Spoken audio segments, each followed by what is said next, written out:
통해서 여러분들한테 이런 얘기를 전하고 싶어요.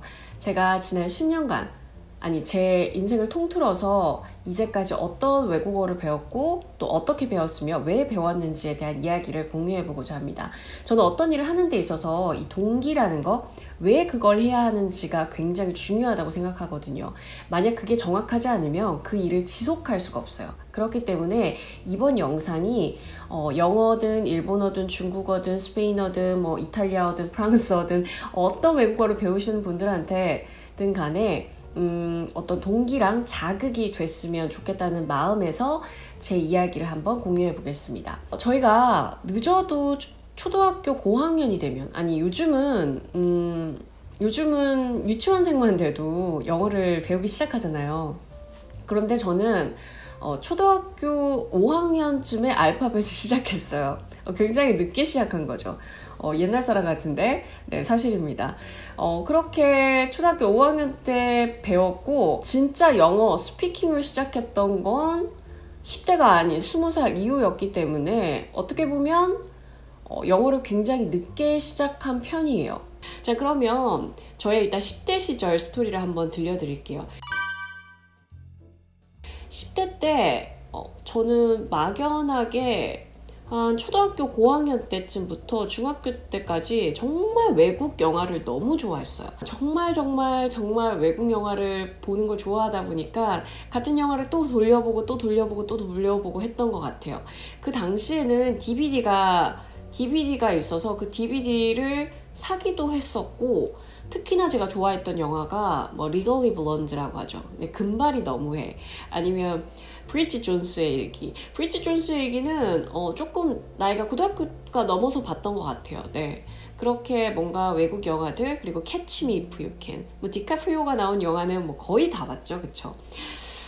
그렇게 정말 외국 영화 자체를 보는 걸 즐기고 제 마음속에 늘 정말 저렇게 자유롭게 스피킹을 하고 싶다라는 생각이 늘 있었던 것 같아요. 그런데 이 중학교에 올라가면서 영어 성적에 대한 압박을 받기 시작하면서 그런 저의 순수한 영어 동기는 다 사라져 버렸죠. 네. 그럼에도 불구하고 저는 어릴 때부터 제가 16살, 17살쯤에 썼던 다이어리에 제 목표를 보여드렸었던 것 같아요. 그때도 뭐 5개 국어를 하는 사람이 되고 싶다, 16살 때 그렇게 쓴 적이 있었거든요. 네, 그게 저의 어떤 어릴 적부터의 정말 잘하고 싶었던 동기 중에 하나가 이지 않았을까. 그렇기 때문에 제가 나이가 들어서도 계속해서 지속을 했겠죠. 중학교 때부터 영어가 영 재미가 없었어요. 왜냐면 학교 성적은 여러분들 아시겠지만 내신이야, 열심히 공부를 해서 점수를 잘 받으면 되지만 그게 영어를 잘하는 것과는 조금 다른 얘기잖아요. 영어 스피킹, 그리고 진짜 영어를 잘하는 거. 그렇게 그럭저럭 그냥 학교 성적만 받고 점점 더 재미없어지는 영어 때문에 영어에 대한 관심이 좀 사라졌었고요. 자, 그 와중에 중학교 때쯤부터 제가 한 가지 빠진 게 있어요. 바로 일본 드라마. 네, 줄여서 일드라고 하죠. 네, 그 당시에 일드가 굉장히 유행했었어요. 저희 학교만 그랬었을까요? 네, 제 때 봤던 그 일본 드라마가 뭐였냐면 고쿠센, 꽃보다 남자, 뭐 오렌지 데이즈, 네, 구트라쿠라고 하죠. 굿럭, 프라이드, 네, 소라카라로 하늘에서 내리는 이치오크 호시는 뭐죠? 하늘에서 내리는 이렇게 얘기해요. 네, 이런 것들. 네, 이런 일들을 보면서 정말 일본어를 너무너무 잘하고 싶다 이러면서 그 당시에 처음에 히라가나 가타카나를 혼자 공부하기 시작했던 것 같아요. 네, 그리고 막 일본 음악도 듣고, 네, 그렇게 일본어에 빠지면서 고등학교 때 저는 당연히 제2 외국어를 일본어로 공부하게 됩니다. 그렇게 10대 시절에는 딱히 한 게 없어요. 학교 영어 시험을 쳤던 거, 그리고 일본어를 제2 외국어로 공부했던 거. 정말 뭔가 마음속에 제2 외국어 뿐만 아니라 여러 가지 외국어를 잘하고 싶은 마음은 가득했는데 그걸 어떻게 공부해야 될지도 잘 모르겠고, 어디 가야 스피킹을 할 수 있을지도 잘 모르겠고, 네, 그냥 학교에서 열심히 공부만 했었어요. 그러면서 저의 진짜 외국어 공부는 바로 20대 때부터 시작됩니다.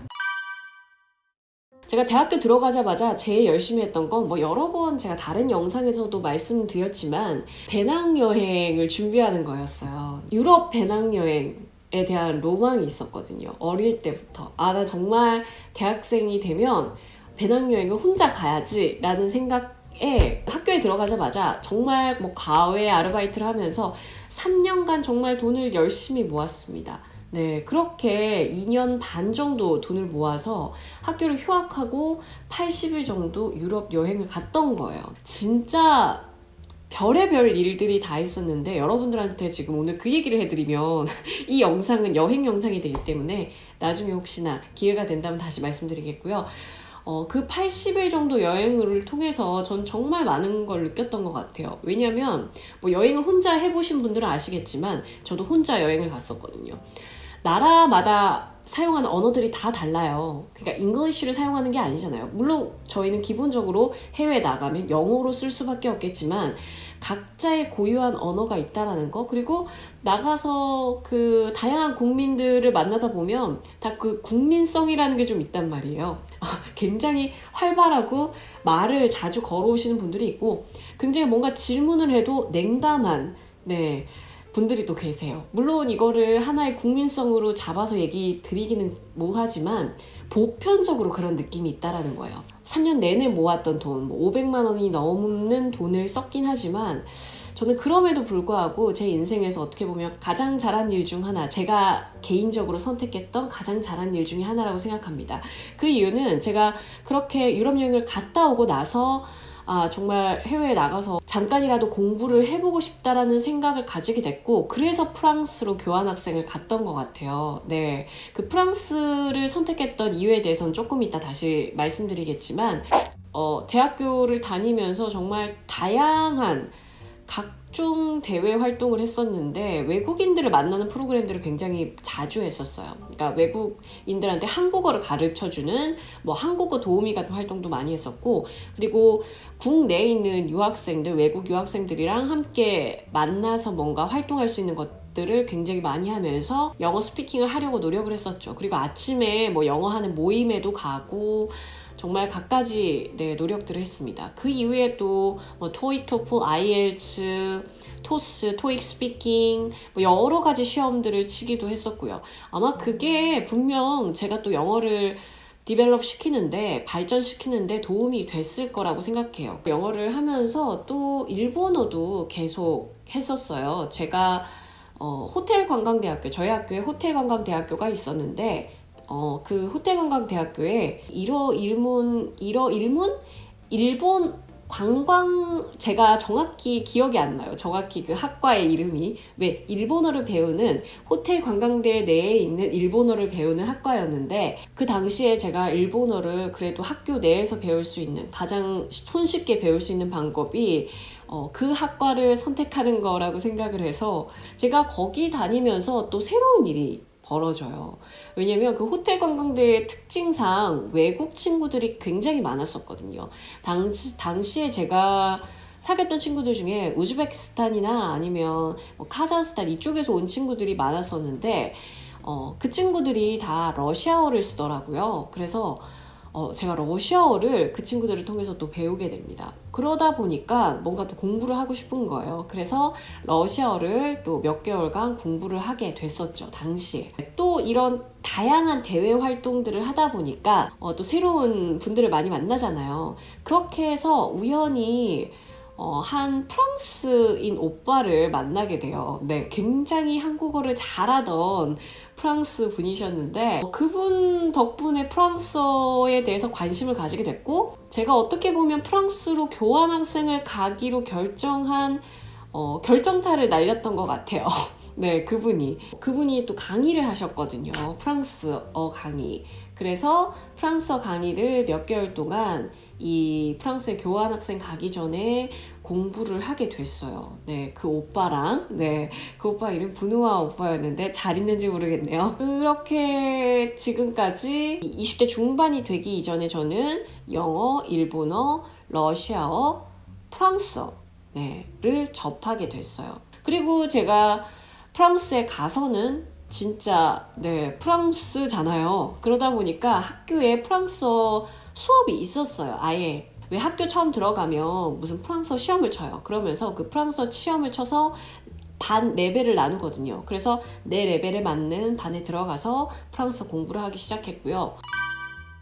그러다가 아주 오랫동안 제가 뭐 중국어를 언젠가 한 번쯤 배워야지라는 생각은 늘 가지고 있었어요. 왜냐면 중국어는 어쨌든 이 전 세계에서 가장 많은 사람들이 사용하는 언어기도 했고, 왜 어릴 때 저는 한문 시간을 너무 싫어해서 정말 한자랑은 나랑 안 맞다 이렇게 생각을 했는데, 물론 일본어도 한자를 쓰죠. 어떤 계기로 제가 중국어를 배우게 됐냐면요, 제가 20대 때 말쯤에 정말 바쁘게 프리랜서로 아나운서로 일을 했던 때였어요. 그때 우연히 중국 분들과 같이 일을 할 수 있는 기회가 있었어요.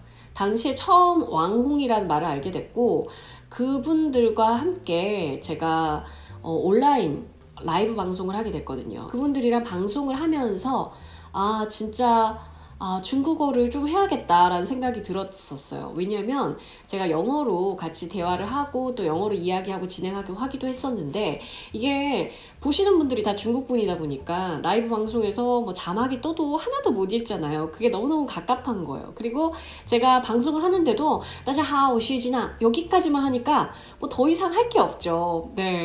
아주 조금씩 배워서 제가 써먹기도 했었는데, 그걸로는 정말 중국어를 한다고 할 수 없었다 보니까 너무 갈증이 심했어요. 그런데 그 일을 아주 오래 하지는 않았고 한 몇 개월 정도 진행을 했었기 때문에 그 이후에 또 다시 중국어를 해야겠다는 마음이 좀 사그라들기 시작했습니다. 그러다가 올해 제가 처음으로 중국어 시험, HSK도 시험을 치고 조금 더 좀 분발을 했었죠. 작년에 상해를 다녀오고 나서. 이렇게 중국어와 제가 인연이 됐었고요. 한 가지 제가 아직 말씀 못 드렸던 게 뭐였냐면 태국어였어요. 제가 태국에 작년에 2019년도 1월에 태국의 방콕에서 한 달 살기를 했었죠. 제가 태국을 처음 갔던 건 20대 때 후반이었던 것 같아요. 당시 제가 이런 너무 사적인 얘기 해도 되나? 올해 만났던 남자친구가 있었는데 그분과 헤어지고 나서 크리스마스를 혼자 보내게 된 거예요. 그런데 너무 혼자 보내기가 싫은 거야, 크리스마스를. 그래서 혼자 여행이나 가볼까? 이렇게 된 거예요. 근데 그 크리스마스, 여러분들 그런 생각 해보셨어요? 뭔가 한여름의 크리스마스를 한번 맞이해보고 싶다. 뭔가 동남아에서 크리스마스를 보내면 어떤 느낌일까? 이런 환상을 가지면서 제가 크리스마스 이브날 밤에 비행기를 탔어요. 그래서 진짜 크리스마스 새벽 3시쯤에 거기에 도착하게 됐습니다. 그 뒤에 비하인드 스토리가 있는데 제가 그 얘기를 다 풀지 못하겠고 여기까지만 하도록 할게요. 그렇게 갔다 오고 나서 태국이 너무 좋은 거예요. 방콕이 제가 생각했던 것 그 이상으로 너무 버라이어티하고 재미있어서 당시에 있는 동안 태국 친구들을 또 사귀기도 했었어요. 그래서 태국어를 배워야겠다. 내가 언젠가 한 번쯤 태국에서 살아보고 싶다는 마음으로 태국어를 배워야겠다라고 생각이 들어서 태국어를 시작을 했었었죠. 물론 뭐 지금은 마이미 땅카밖에 기억이 안 나지만 전 태국어를 꼭 한 번쯤 제 인생에서 도전할 만한 언어로 계속해서 공부를 하고 싶어요. 이유는 여러분들 태국어 알파벳을 아시나요? 그 문자를 보시면 와, 이거 정복하면 내가 모든 언어를 정복하겠는데? 라는 생각이 들 만큼 굉장히 챌린징합니다. 뭔가 도전적이에요. 내가 이걸 한 번쯤 해보고 싶다. 라는 생각이 저는 막 들더라고요. 제가 뒤쪽에 이렇게 책을 쌓아놨는데, 제가 지금까지 뭐 여러 가지 언어를 배우면서 지금 여기서 영상에서는 안 보이시겠지만 지금까지 제가 써왔던 노트가 훨씬 더 많을 거예요. 그런데 그 노트들은 도저히 찾을 수가 없네요. 다. 조금씩 제가 여러분들한테 보여드릴 수 있을 때 제가 보여드리도록 할게요. 자, 여기까지 제가 이제까지 어떻게 영어, 일본어, 그리고 중국어, 프랑스어, 러시아어, 태국어를 처음 접하게 됐는지에 대한 이야기를 전해드렸어요. 제가 이런 얘기를 전한 이유는요, 여러분들이 어떤 언어를 배우는 게 계속해서 공부가 되면 정말 그 언어가 하기가 싫어져요. 결국은 여러분들 시험을 위한 언어가 아니라 진짜 그 나라 사람들, 그 원어민들과 대화하기 위해서 여러분들이 그 언어를 하고 싶은 거잖아요. 그렇기 때문에 여러분들의 동기, 앞으로 1년, 2년 이후에 왜 내가 이 언어를 공부해야 하지? 어떤 목적을 가지고 이 언어를 공부해야 하지를 다시 한번 스스로 리마인드 시키는 시간을 한번 이 영상을 보시고 가져보셨으면 좋겠어요. 그래서 제가 이 영상을 만드는 거고요. 인스타그램이었나 핀터레스트였나 기억은 안 나는데 제가 굉장히 그 외국 친구들 중에서 한국어를 배우는 친구들 중에 굉장히 귀여운 편집글을 한번 본 적이 있어요. 한국어를 또박또박 쓴 분이셨는데 BTS 팬인가 봐요. 뭐 태영 오빠 이렇게 쓴 거 보니까 네, 뭐 저는 누구예요. 뭐뭐뭐뭐 해줘서 고마워요. 뭐뭐 해요. 이렇게 적은 게 있었거든요. 너무 귀여운 거예요. 자, 이 얘기를 제가 드린 이유는 뭐냐면 말이라는 건 사람이랑 같이 하기 위해서 하는 거잖아요. 사람이랑, 그쵸?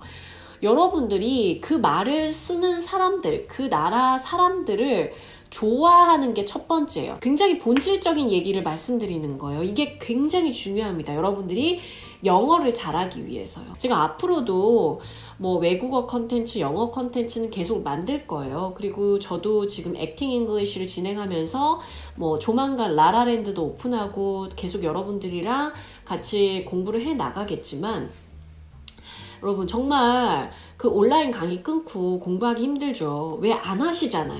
제가 액팅 잉글리시를 진행한 이유도 사실 그거예요. 여러분들이 영어가 참 어려운 이유는 우리가 영어를 처음 배운다. 여러분들이 초급자다. 라고 하시면 여러분들은 영어 3살이에요. 영어 3살 어린이란 말이에요. 그쵸?